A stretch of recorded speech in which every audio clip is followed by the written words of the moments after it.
வணக்கம். நெருப்பு தமிழன். ஓபிஎஸை கலட்டி விட்ட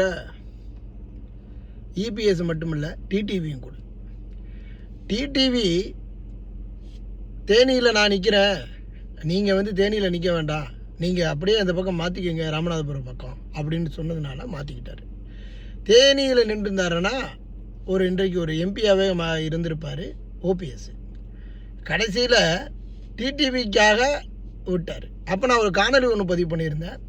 சிவகங்கை பாராளுமன்ற தொகுதிக்கு போனார்னா ஓபிஎஸ் 100% வெற்றி பெறுவார் அப்படின்னு பதிவு பண்ணியிருந்தேன். இல்லை டிடிவி தினகரன் அங்கே போய் நின்றுருந்தாலும் 100% அவரும் வெற்றி பெற்றிருப்பார். கடைசியில் அரசனும் இல்லை புருஷனும் இல்லை அப்படிங்கிற கதையாக ஒட்டுமொத்தமாக 2 பேருமே தரிசோட தரிசாக மண்ணோட மண்ணாக போனது தான் மிச்சம். வெற்றி வாய்ப்பு அப்படின்னு தெரிஞ்சிருந்தும் டிடிவியும் அதை விட்டார், ஓபிஎஸ்ஸையும் விட வச்சுட்டாரு.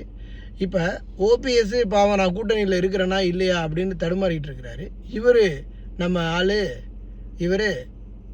டிடிவி அப்படியே பக்கத்துக்கு பக்கம் பேட்டி கொடுத்து பரவசமாக இருக்கிறாரு.